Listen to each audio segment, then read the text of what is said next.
नमस्ते फ्रेंड्स, आपका देवभूमि हिमाचल में डिस्ट्रिक्ट कांगड़ा से मैं शालिनी शर्मा आपका बहुत बहुत स्वागत अभिनंदन करती हूँ और आपके साथ एक अपील करती हूँ कि चैनल सब्सक्राइब नहीं किया होगा तो प्लीज़ मेरा चैनल सब्सक्राइब करिएगा, लाइक शेयर कमेंट करिएगा। और देखिए, मैं आपको क्या बताऊँ, आजकल हमारे यहाँ पे वेदर कि मैं आपको हाल बताऊं तो वेदर इतना हॉट है, बहुत ही गर्मी है। मतलब मॉर्निंग ही मन करता है कि फटाफट काम निपटाओ और बस अंदर घुस जाओ, इतना हॉट वेदर है यहाँ पे। एक्चुअली मैंने आपको बताया था कि जो जहाँ पे मेरे इन लॉज हैं वहाँ पे बहुत ज़्यादा गर्मी होती है।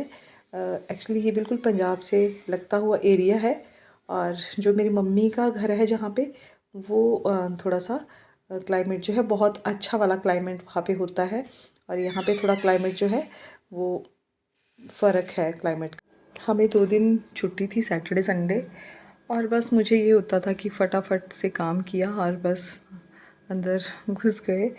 मम्मी तो एक टाइम ही खाना खाते हैं, तो बच्चों को होता है कि ब्रेकफास्ट कर लिया तो कुछ चटर पटर चाहिए होता है, उससे ही बच्चे खुश हो जाते हैं।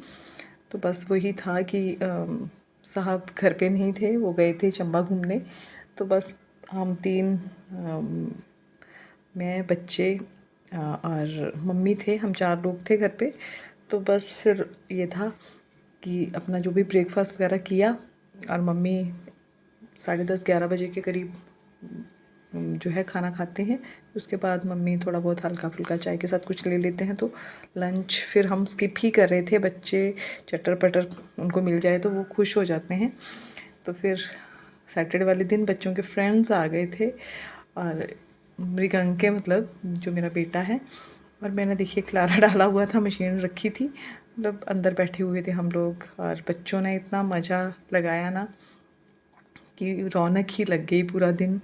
और फिर शन्या उनके लिए कोल्ड कॉफ़ी वगैरह ले आई थी और बस मतलब पूरा दिन सैटरडे जो था हमारा कैसे बीत गया, बहुत ही अच्छा दिन गया। बस मैंने भी सारा काम निपटा के मैं मशीन लेके बैठ गई थी, जो भी काम था मशीन का सारा वो किया था और बच्चों के साथ गॉसिप। फिर बच्चे एक और उनका फ्रेंड है वहाँ चले गए थे 1-1.5 घंटे के लिए, फिर वापस आए शाम को और शाम को लेट फिर वो गए हैं घर। तो बहुत ही अच्छा मतलब दिन जो था वो सैटरडे का हमारा गया। और बस यही होता है कि बच्चे आ जाते हैं ना तो रौनक सी लग जाती है और बहुत ही अच्छे प्यारे बच्चे थे। तो बच्चों थैंक यू घर आने के लिए। और फिर बस शाम को फिर मैं भी अपने कामों में जुट गई थी। जो गुलाब के प्लांट्स थे ना, बहुत ही गुलाब बेचारे बहुत मुरझाए से निकल रहे थे, तो फिर मुझे था कि मैं थोड़ा सा इनकी प्लॉइंग कर दूं। तो मैंने बड़े जो खड्डे जैसे बना देती हूँ ना मैं, वो मैंने बनाए थे, क्योंकि इनमें पानी भर दो तो फिर थोड़ा सा अच्छा प्लांट जो है वो महसूस करते हैं। क्योंकि ऐसे आप पानी दोगे तो वो ऐसे फैल जाएगा, तो जो खड्डा बनाया होता है उसमें पानी रहता है और अच्छी नमी जो है वो बनी रहती है। क्योंकि इतनी ज़्यादा गर्मी है कि दूसरी शाम को, जैसे शाम को ही आजकल मैं वाटरिंग करती हूँ, तो दूसरी शाम को तो मतलब बुरी हालत हो जाती है प्लांट्स की। तो फिर ये काम किया, जितने भी मेरे गुलाब के प्लांट्स थे ना सब में ही मैंने वो खड्डे जैसे जो थे वो बना दिए थे।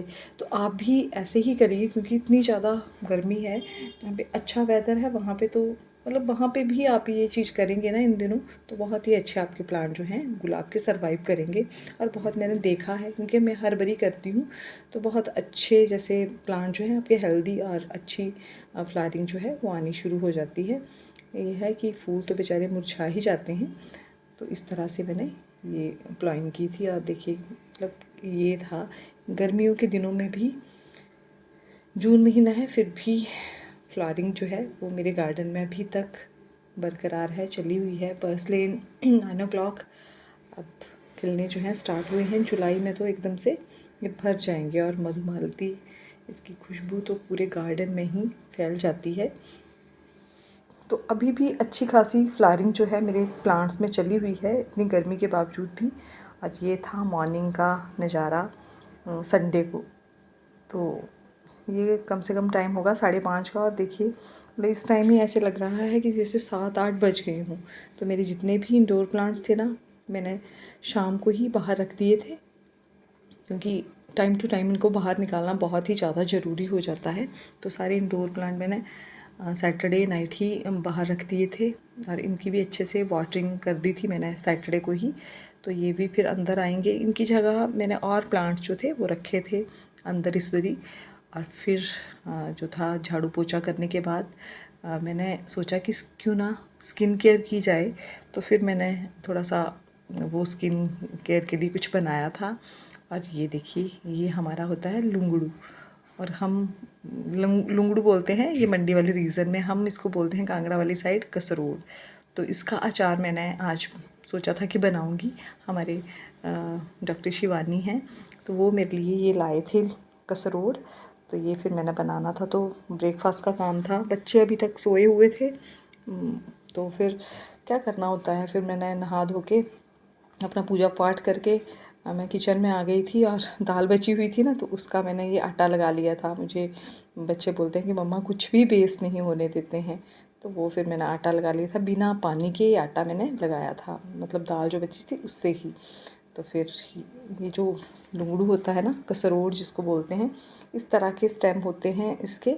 और जो बस इसके मतलब जो बाल है ना, वो निकालना बहुत ही बड़ा टास्क है। देखिए, ये आगे वाला जो हिस्सा है ना, इसका हम बनाते हैं मदरा, और जो पीछे वाला स्टेम है इसका हम बनाते हैं अचार। तो ये देखिए, आगे वाला हिस्सा मैंने निकाल के रख लिया था। ये मैं बनाऊंगी मंडे को इसका मदरा, और ये मैंने संडे को ही अचार इसका बना लिया था, ये जो स्टेम है इनका। क्योंकि मंडे को साहब जी आएंगे वहाँ से, चंबा से, तो फिर मैं मदरा बनाऊंगी इसका। और ये मेरा ब्रेकफास्ट रेडी हो गया था। पर मैंने ब्रेकफास्ट अपना बच्चों को करवा के तो फिर मैंने अपना साइड में रख दिया था, क्योंकि मेरी कसरोड़ जो थी वो बॉईल हो चुकी थी। और इसको मैंने डालना था अभी धूप में। तो आधा घंटा का की धूप जो थी मैंने इसको लगवानी थी। इतने बंदर है ना हमारे यहाँ पे कि सामने अगर ना बैठो तो चाहे उठा के ले जाएं सब कुछ। तो फिर मुझे था कि मैं अपने सामने ही इनको बाहर रखूँ। तो जब तक मेरा किचन का काम हो जाना था, तब तक ये कसरोड़ इसका भी काम हो जाएगा, ये भी सूख जाएगी। तो फिर मैंने ये धूप में रख दी थी। तो मैंने उसके बाद फिर ब्रेकफास्ट किया। तो बस फिर क्या था, इस कि कसरोड़ को डालने के बाद धूप में अपना ब्रेकफास्ट करने के बाद फिर मैंने निकाली थी मलाई। तो ये मलाई फिर मैंने अपना मक्खन निकाल लिया। और पता, मैं कुछ भी पेस्ट नहीं होने देती हूँ। ये जो 2 डोंगे आप देख रहे हैं ना भरे हुए, ये जो उसका निकलता है एक्सट्रैक्ट, मतलब लस्सी भी नहीं है, जो बिल्कुल धोते हैं बर्तन ना, तो वही मैंने ये धो के पानी लगा के रख दिया था। मतलब आइस इसकी लगाऊंगी मैं फ्रीज़र में। ये जो था, ये मतलब वेस्ट जिसको हम बोलते हैं, धो के हम बर्तन रखते हैं ना, तो वही मैंने ये लगा दिया था फ्रिज में। इससे बहुत ही अच्छा फर्टिलाइज़र जो है वो बनता है। और साथ में मैंने घी भी डाल दिया था बनाने के लिए। तो बस इतने देर में ही मेरे जो कसरोड़ थी वो घंटे में अच्छी खासी सूख गई थी। और फिर मैंने रख दिया था उसको पंखे के नीचे। क्योंकि अगर आप ना बहुत ज़्यादा इसमें धूप में रखेंगे तो वो बिल्कुल काली सी हो जाती है, और मतलब बिल्कुल वो लकड़ी सी बन जाती है अगर ज़्यादा धूप लगाएंगे ना। तो धूप जो है वो बिल्कुल नॉर्मल सी लगानी है। और बस साथ साथ में मतलब मुझे ये होता है, छुट्टी वाले दिन इतनी गर्मी है कि 11 बजे तक बिल्कुल फ्री हो जाओ और फिर बस बाहर ना निकलो। फिर मतलब ये होता है कि लंच वगैरह प्रिपरेशन करनी होती है। तो साहब थे नहीं, तो हमारा था कि हम मतलब जो है वो लंच स्किप ही करेंगे, चटर पटर कुछ खा लेंगे। और बस ये मैंने बना लिया था कसरोड़ का अचार, रात को बनाया था जब डिनर प्रिपेयर करने लगी थी। तो फ्रेंड्स, वीडियो अच्छा लगेगा तो लाइक शेयर कमेंट करिएगा। मिलते हैं नेक्स्ट